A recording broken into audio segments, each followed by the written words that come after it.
Oke, hai. Halo Dinda, selamat sore. Jadi, gue kepikiran sebelum mengakhiri tahun 2025, gue pengen ngomongin tentang buku-buku yang gue suka di tahun ini. Tapi 3 buku aja, karena buku ini tuh cukup berkesan, terutama setelah segala huru-hara yang terjadi di akhir tahun 2025. Jadi, ya kenapa nggak kita dokumentasikan saja dalam bentuk video? Sebenarnya udah pernah gue dokumentasikan dalam bentuk tulisan, itu ada di Instagram gue. Tapi karena Instagram itu ada limitasi karakternya ya, dan juga gue ada di blog juga sebenarnya. Tapi kalau di Instagram karena ada limitasi karakter, jadinya gue nggak bisa bebas ngomongin hal-hal yang gue suka. Tapi kalau di blog, nggak semua orang punya blog. Dan kalaupun mereka bisa akses tulisan gue, hanya bisa baca, tapi nggak bisa nge-like ataupun komen gitu-gitu. Jadi ya gimana kalau bikin bentuknya dalam video aja. Kalau gue lihat di Goodreads gue, ada banyak ternyata buku di tahun ini yang jadi ternyata di tahun 2025 ini itu ada, oh enggak, ternyata enggak sebanyak itu. Ada 9 buku. Ada 9 buku yang gue sukain di tahun ini. Salah tiganya itu akan gue bicarakan di video ini. Jadi bukunya itu apa aja? Bukunya itu ada yang ketiga. Kita pakai urutan dari belakang dulu. Yang ketiga itu ada Babel, karyanya Aref Kwang. Yang kedua itu ada the whole series of The Hunger Games. Tapi yang main seriesnya aja, yang Hunger Games, Catching Fire, sama Mockingjay. Hunger Games karyanya Susan Collins. Sama yang terakhir itu, yang nomor 1, yang kesukaan gue banget, itu The Poppy War Trilogy, karyanya Aref Kwang lagi.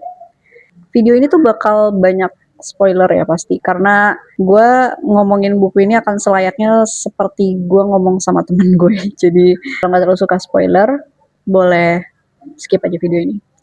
Dan karena ini gue bacanya itu udah cukup lama buku-bukunya, kayak sekitar pertengahan tahun ini. Jadi mungkin gue udah akan agak-agak lupa gitu loh sama apa aja sih yang bikin gue suka. Jadi gue akan lihat ke blog gue sambil cerita-cerita. Jadi yang pertama kita ngomongin Babel dulu. Babel itu gue bisa bilang karyanya Aref Kwang yang pertama kali yang gue baca dan yang bikin gue tuh suka banget sama karya-karyanya dia. Atau bukan suka banget sama karya-karya dia, tapi karena gue baca buku itu, gue jadi tertarik untuk baca karya-karyanya dia yang lain. Terutama tadi, yang pertama tuh, The Popular Trilogy. Babel itu tuh ceritanya tentang karakter utamanya dia, itu namanya Robin Swift. Robin Swift itu nama baptis kali ya, kalau kalau nggak salah inget gue. Jadi Robin Swift itu bukan nama aslinya dia tuh dari Canton, China. Dia kondisinya pada saat itu lagi nunggu maut. Dia udah nunggu kapan dia bakal mati gitu.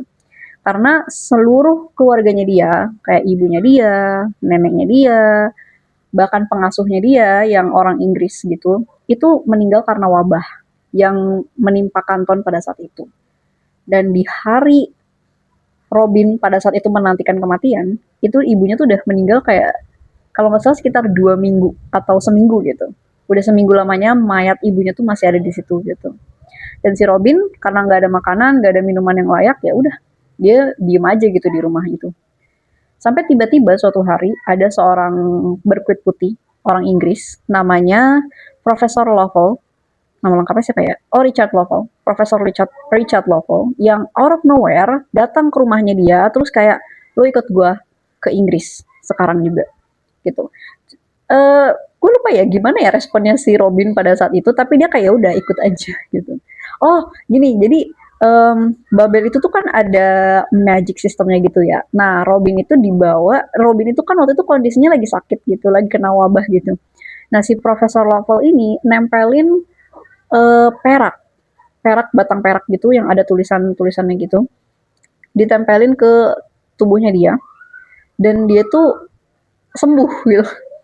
Perak itu tuh bisa menyembuhkan dia bahkan tanpa dia tuh minum obat sama sekali.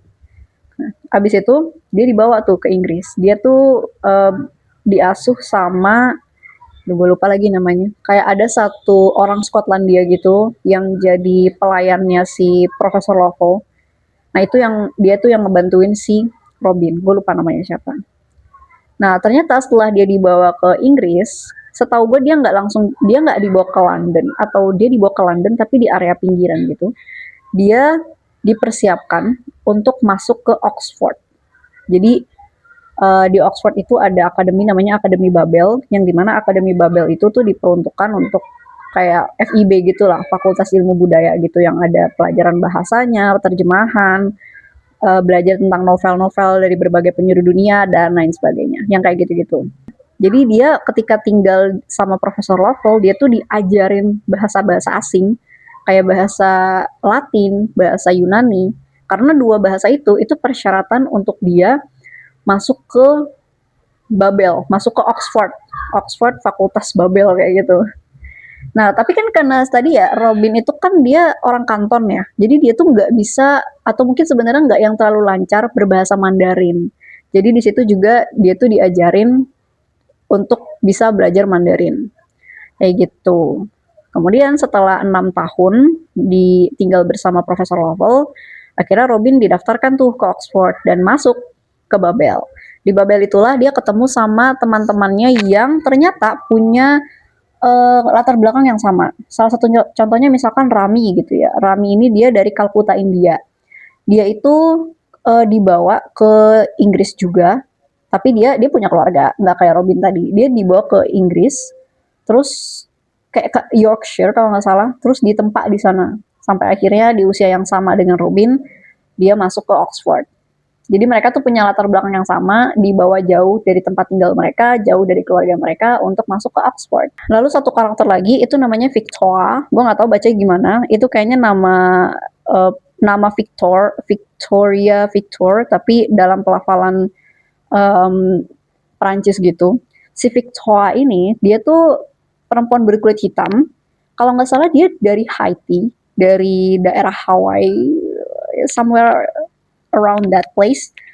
Terus dia tuh sama ibunya itu dibawa ke Prancis, terus dia tinggal di situ sebagai budak, terus dibesarkan dengan belajar bahasa, sama hal kayak Robin, belajar bahasa, yang kemudian dia didaftarkan ke Oxford gitu.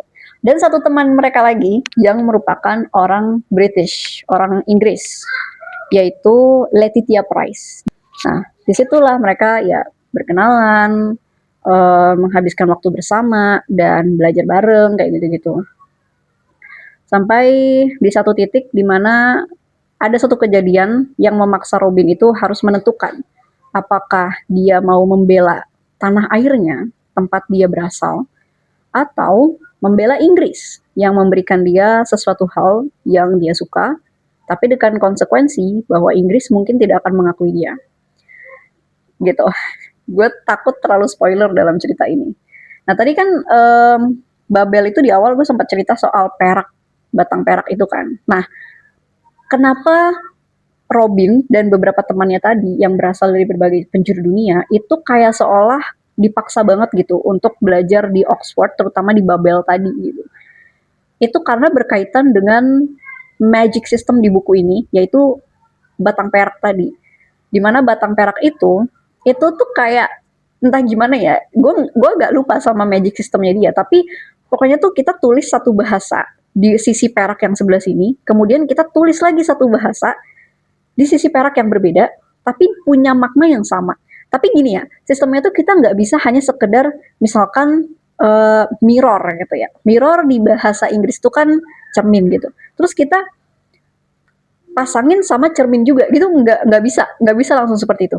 Harus nyari akar katanya yang benar-benar sesuai dengan makna yang sama dengan bahasa yang lain. Dan itu kalau misalkan beda, meskipun di bahasa yang sekarangnya itu sama, itu nggak akan works. Batang peraknya itu nggak akan works. Ajaibnya batang perak nih ya, gue kasih tau dulu. Ajaibnya batang perak ini adalah dia selain tadi ya bisa nyembuhin orang, bisa membunuh orang, bisa digunakan untuk ngegerakin kendaraan, bisa digunakan untuk naik turunin jembatan. Bayangin, tanpa manusia, tanpa mesin apapun, cuman pakai perak tadi.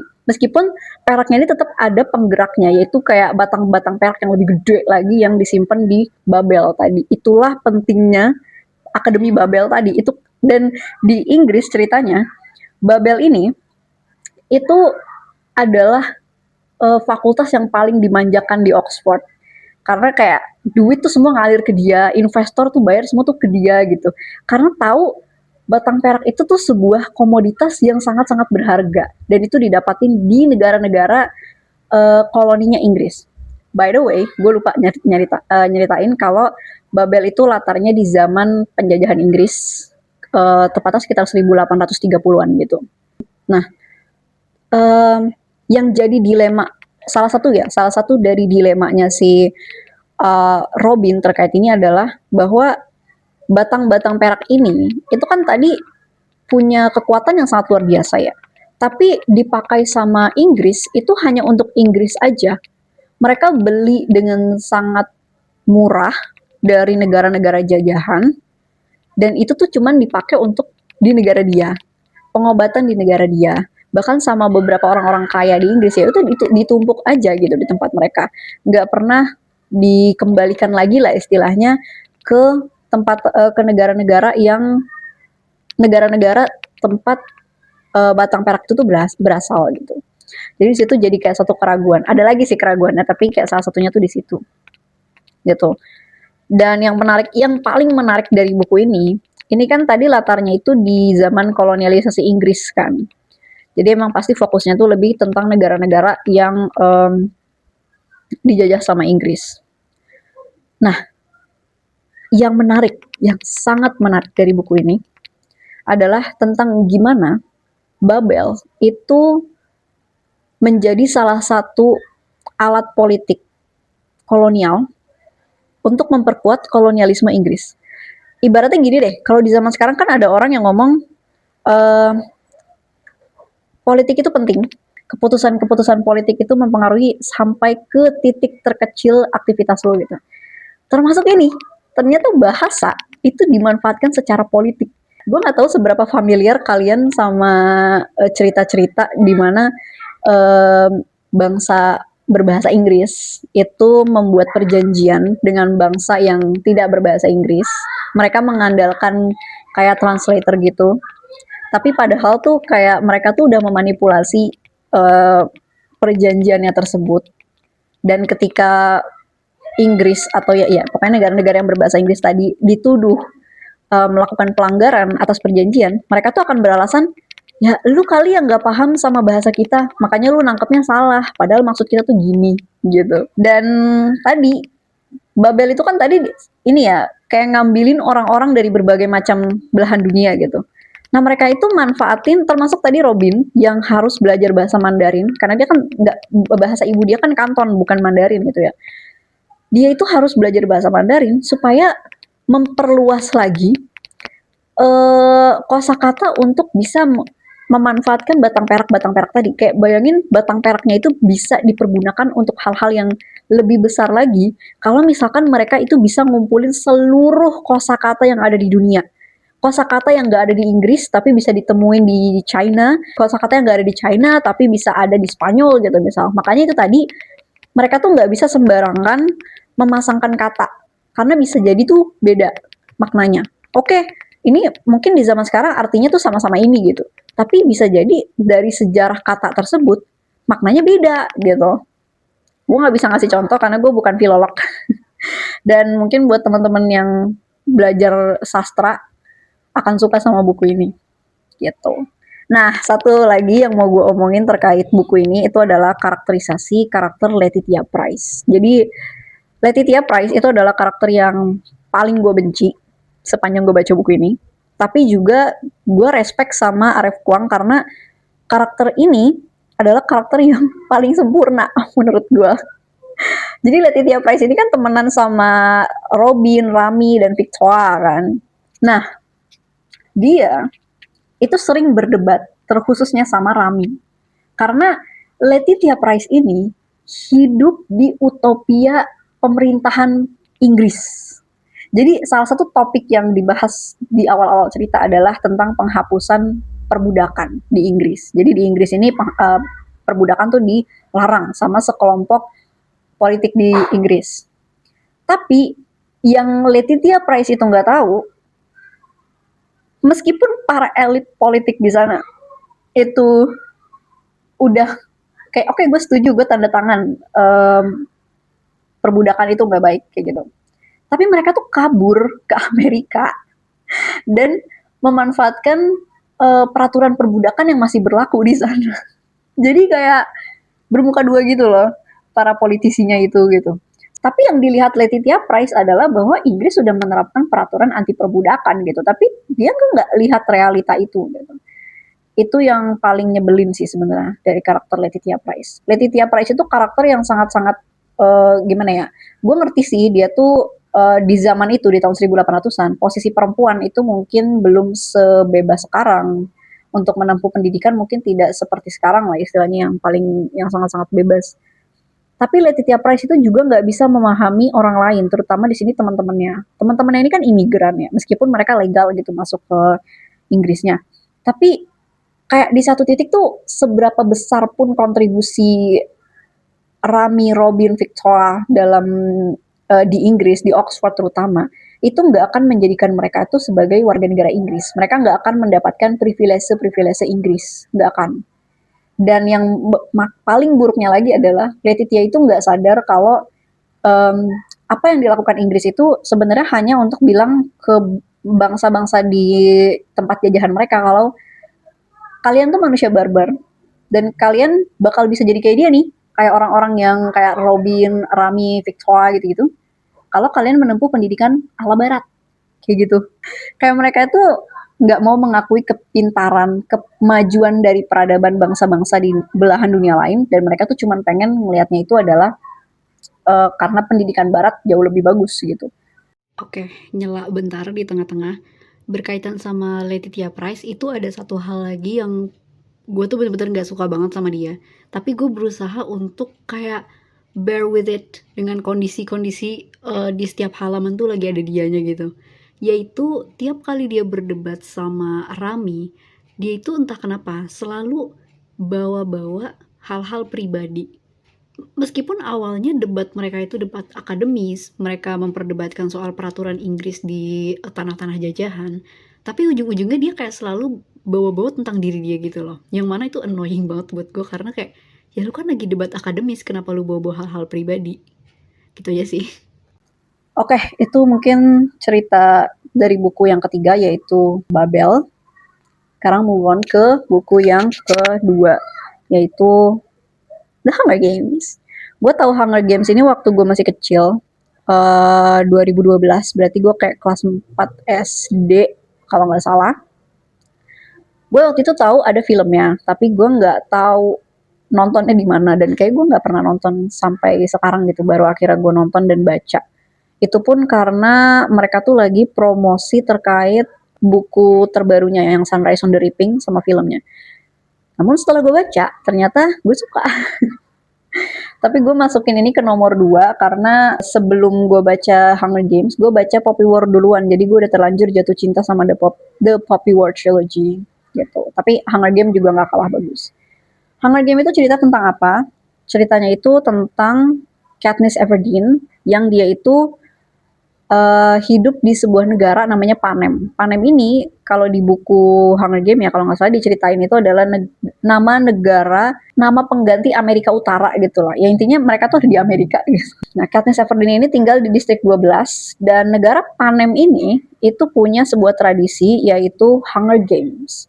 Di mana Hunger Games itu adalah permainan di mana setiap distrik, 12 distrik tadi, itu harus mengirim perwakilan sepasang anak laki-laki dan perempuan untuk bermain di Hunger Games tadi yang akan diadakan di Capitol. Capitol ini tuh kayak ibu kotanya Panem gitu. Dan ini tuh udah berlangsung selama 75 tahun.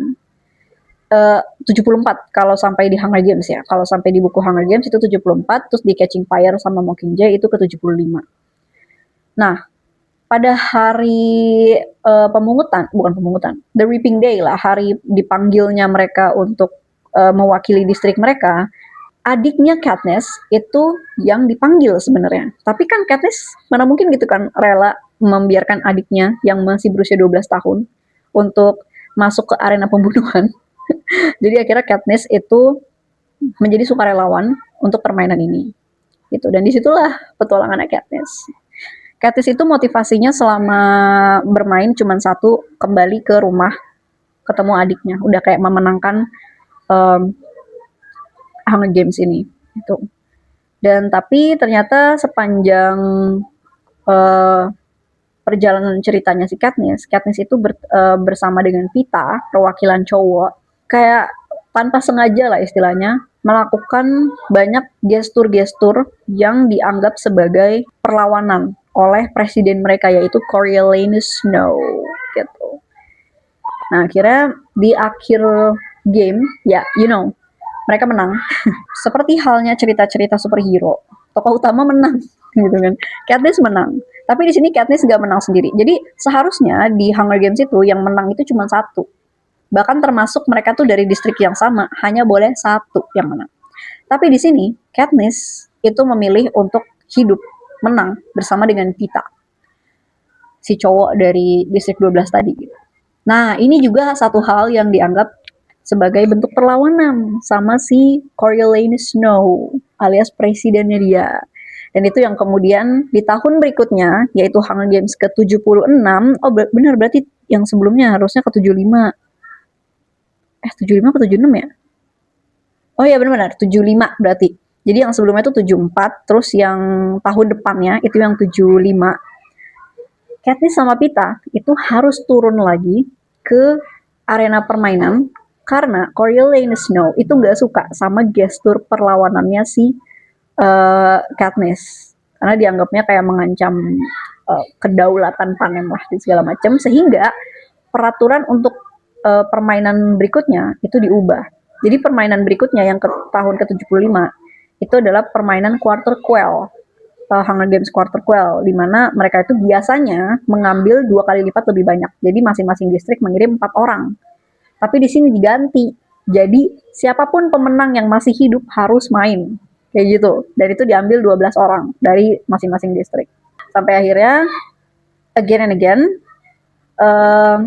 Katniss dan Pita itu banyak melakukan tindakan yang dianggapnya itu berlawanan. Tapi di permainan yang kedua ini, tanpa sadar, mereka itu sebenarnya sedang mengikuti alur dari para pemberontak. Jadi ternyata di balik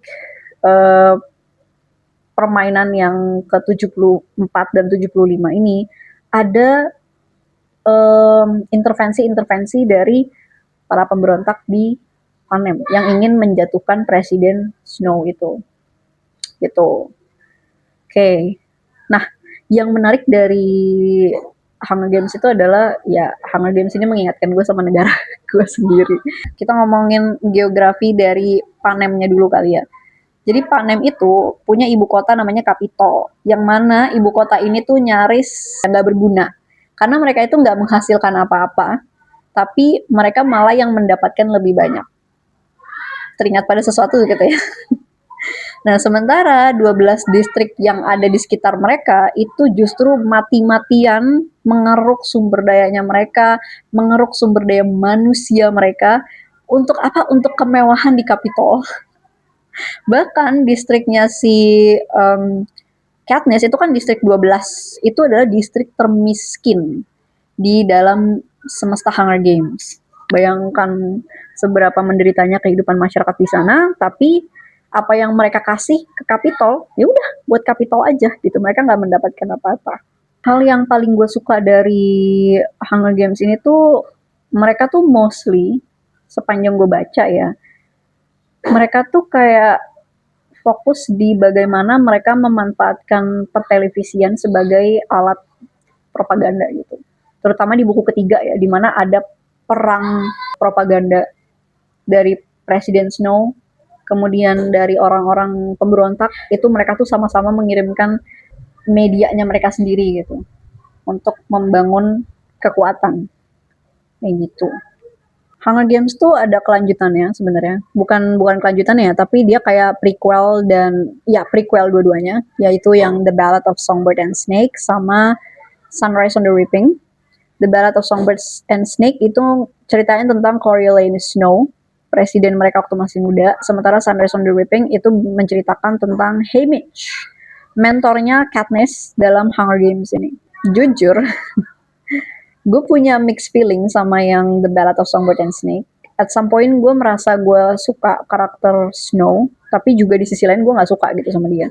gue nggak suka sama dia karena dia kayak terlalu terlalu mementingkan egonya, terlalu mementingkan reputasinya dia ketimbang kemampuannya dia gitu loh. Dia tuh pinter banget, sumpah gue suka banget, itu pinter, strategis orangnya, tapi sayangnya semua itu dia gunakan untuk kepentingannya dia. Meskipun ya gue paham sih, karena kan mereka tuh awalnya dari keluarga kaya gitu kan, tapi karena perang yang diakibatkan oleh pemberontak sebelumnya gitu, perang yang 75 tahun sebelum itu tuh bikin keluarganya Snow tuh jadi miskin gitu.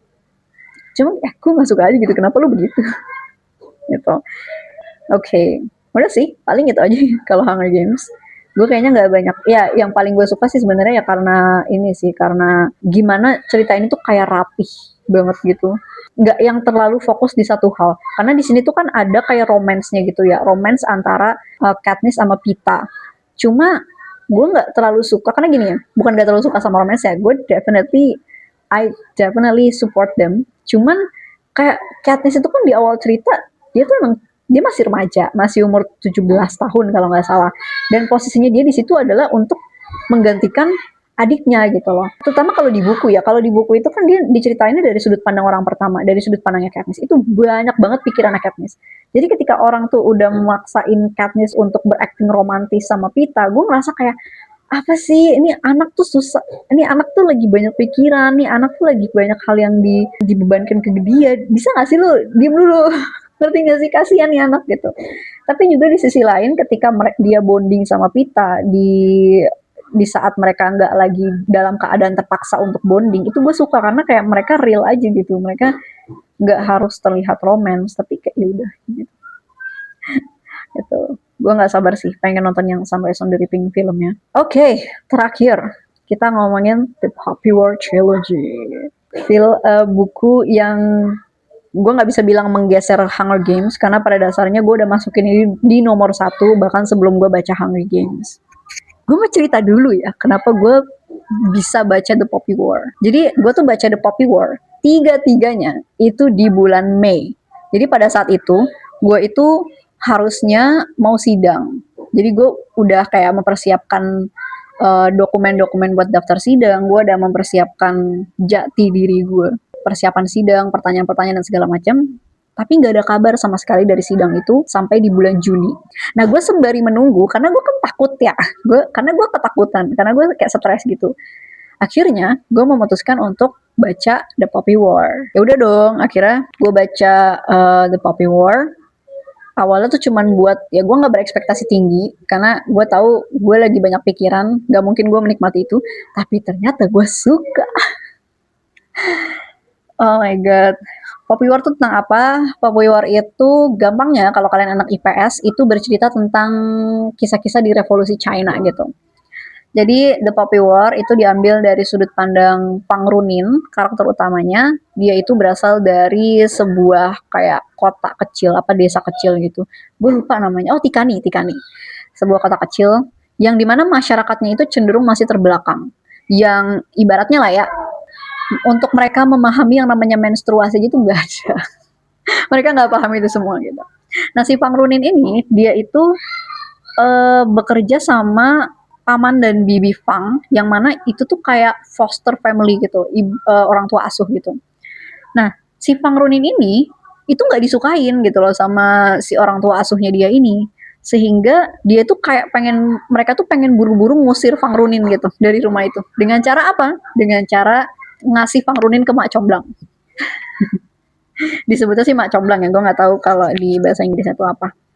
Jadi Pang Runin itu tuh diminta untuk dijodohin gitu sama inspektur impor barang gitulah yang ada di China gitu. Yang mana usia si bapak ini itu sangat-sangat tua. Pang Runin tuh kalau nggak salah tuh umur 12 tahun pada saat itu.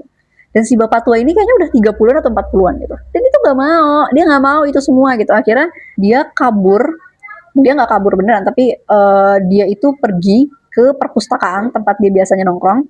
Dia datengin tutor siapa namanya ya, Felix. Pokoknya tutornya dia, terus dia minta gimana caranya gue bisa masuk Akademi Militer Sinegard. Sinegard itu ibu kota di dunia Poppy War. Gue lupa lagi nama dunianya apa. Ya pokoknya Sinegard itu ibu kotanya. Dan akademi militer yang paling bergengsi itu ada di Sinegard, di ibu kota tersebut. Dia bagaimanapun harus masuk di situ. Kenapa? Karena skenario terburuk dia adalah kalau gue nggak masuk Sinegard, gue bakal nikah sama si bapak tua itu dan gue harus punya anak laki-laki dan kayak hidup gue. Gue nggak mau kayak gitu. Gue harus pergi ke Sinegard gimana pun caranya. Dia maksa-maksa Bibi Fang untuk kayak ngebolehin dia. Kayak kasih gue 2 tahun sampai di umur 14 ya. Kasih gue 2 tahun untuk mengikuti tes ini. Kalau gue menang, kalau gue berhasil, lu lepas gue ke Sinegard. Kalau enggak, oke, gue bakal nikah sama tua bangka. Kayak gitu. Bibi Fang sama Paman Fang itu kayak meragukan, ya pastilah meragukan. Karena sejatinya tuh ya si Rin ini emang gak dapet pendidikan yang gimana-gimana, jadi kayak mereka ragu, emang bisa loh gitu. Akhirnya ya udah, gue kasih waktu 2 tahun. Gitu. Ya seperti kebanyakan cerita, pasti Rin berhasil. Setelah 2 tahun perjuangan dengan sampai tangannya kebakar gara-gara dia naruh lilin di atas. Jadi kalau dia lagi belajar pas malam, lilinnya meleleh, itu langsung ke sini nih kayak ngebakar diri. Ketika dia mau berangkat ke Sinegard, dia tuh banyak diragukan kayak misalkan, lu curang ya, lu berbuat yang nggak bener ya kayak gitu. Apalagi dia kan orang desa kan. Sementara orang-orang yang masuk Sinegard itu bukan orang-orang yang sembarangan, orang-orang yang udah mendapatkan pendidikan militer dari kecil, dari zaman dia brojol udah diajarin gitu caranya kungfu gitu. Ibaratnya kayak gitu. Jadi makanya si Ronin ini atau Rin panggilannya itu dia kayak banyak diragukan gitu. Time skip, berhasil lah si Rin ke akademi dan di situ Rin ditampar pada kenyataan bahwa ya memang dia bukan siapa-siapa. Dia cuman orang yang ke Sinegard itu untuk pelarian dari pernikahan yang diatur itu. Sementara orang-orang di sana tuh ternyata orang-orang yang seperti yang gue bilang tadi, yang dari kecil tuh emang udah ditempa untuk masuk ke akademi militer ini gitu. Dan di situ karena Runin ini adalah orang yang terbelakang, orang kampung, ya dia banyak dibully. Satu-satunya temennya dia tuh cuman Chen Kitai, my boy, my favorite. Dan hal yang paling gila menurut gue dari Runin ini adalah dia kan tadi ya seperti gue bilang dia berusaha mati-matian untuk bisa masuk ke Sinegard dan ternyata di Sinegard nggak mudah gitu hidup dia. Dan kalau misalkan dia nggak berhasil lolos di tahun pertama, dia bakal dikembalikan ke kampung halamannya, which is dia harus menikah sama si inspektur tua itu gitu. Suatu ketika dia itu menstruasi.